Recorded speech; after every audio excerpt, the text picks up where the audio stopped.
நாட்டுப்பற்றாளன் செய்திகள் வாசிப்பது வாசுகி தாமோதரன். ஈரான் மீது இஸ்ரேல் அமெரிக்கா போர் தொடுத்த நிலையில் மத போதகர்களை வெள்ளை மாளிகைக்கு அழைத்து பிரார்த்தனை செய்தார் அமெரிக்க அதிபர் டொனால்டு டிரம்ப். செல்ஃபி மற்றும் வங்கி கணக்கு சரிபார்த்தல், கிரிப்டோ வாடிக்கையாளர்களுக்கு புதிய நெறிமுறைகள் அறிவிப்பு. கிரிப்டோ கரன்சி முதலீடுகளுக்கான புதிய வழிகாட்டு நெறிமுறைகளை இந்திய நிதி புலனாய்வு அமைப்பு அறிவித்துள்ளது. இதன்படி கிரிப்டோ வாடிக்கையாளர் KYC பூர்த்தி செய்யும் போதுதான் இவர் உயிரோடு இருப்பதை நிரூபிக்கும் வகையில் செல்ஃபி எடுத்து சமர்ப்பிக்க வேண்டும். வங்கி கணக்கை இணைக்க வேண்டும். தமிழக பெண் சாதனை. நான் முதல்வன் திட்டத்தின் மூலம் பயிற்சி பெற்ற மதுரை வாடிப்பட்டியை சேர்ந்த ராஜேஸ்வரி UPSC தேர்வில் அகில இந்திய அளவில் 2ஆம் இடம் பிடித்து சாதனை படைத்துள்ளார். எந்தவித அறிக்கையும் இல்லாமல் தமிழ்நாடு அரசு போக்குவரத்து கழகம் என்பதை கலைஞர் பேருந்து என திருப்பூர் டு திருச்சி அரசு பேருந்தில் பின்பக்க டிஜிட்டல் போர்டில் ஓடிக்கொண்டுள்ளது. இது மக்களுக்கு வியப்பாகவும் அதிர்ச்சியாகவும் உள்ளது. இது எப்படி என பொதுமக்களின் கேள்வியாக உள்ளது. நீலகிரி மாவட்டம் கூடலூர் வட்டம் தேவர் சோலையில் உள்ள கரைக்குன்னு என்ற இடத்தில் லிங்கராஜ் மற்றும் ரவி நேற்று இரவு யானை தாக்கப்பட்டு இருவரும் உயிரிழந்தனர். மகாராஷ்டிரா பட்ஜெட்டில் புதுமை.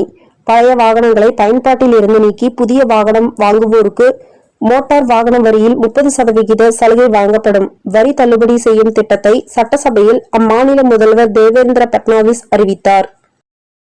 காந்திபுரம் டு பேரூர் வழியாக கோவை புதூர் செல்லும் S17 நகர பேருந்தில் நிறைய பயணிகள் அமர்ந்த பின்னும் TN 38N 3612 நம்பர் உள்ள பேருந்து நகராத காரணத்தால் மதியம் 1:15 மணியிலிருந்து 2:30 மணி வரை காத்திருந்த பயணிகள் மற்றும் தன்னார்வ நுகர்வோர் உரிமை பாதுகாப்பு நல மைய நிர்வாகி லக்ஷ்மி டைம் ஆபீஸில் கேட்டதற்கு டைம் ஆபீசர் பொறுப்பில்லாமல் பதில் கொடுத்தார்.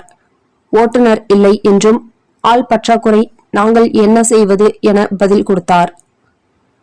கோவை புதூர் பேரூர் செல்லும் பயணிகள் 1.5 மணி நேரமாக பேருந்தில் அமர்ந்து காத்திருந்தனர்.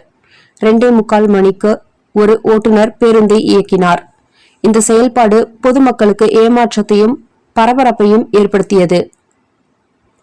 எதிர்பார்த்திருக்கும் பொதுமக்களின் பயன்பாட்டிற்காக நகர பேருந்துகள் சரியான நேரங்களில் பேருந்தை இயக்க வேண்டும் என தன்னார்வ நுகர்வோர் உரிமை பாதுகாப்பு நல மையம் கேட்டுக்கொள்கிறது.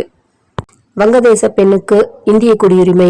வங்கதேசத்தை பூர்வீகமாக கொண்ட தீபாலி தாஸ் என்ற பெண்மணிக்கு CAA சட்டத்தின் கீழ் இந்திய குடியுரிமை கிடைத்துள்ளது. 2021 மார்ச் 6ஆம் தேதி அன்று இவருக்கு அதிகாரப்பூர்வமாக இந்திய குடியுரிமை சான்றிதழ் வழங்கப்பட்டது.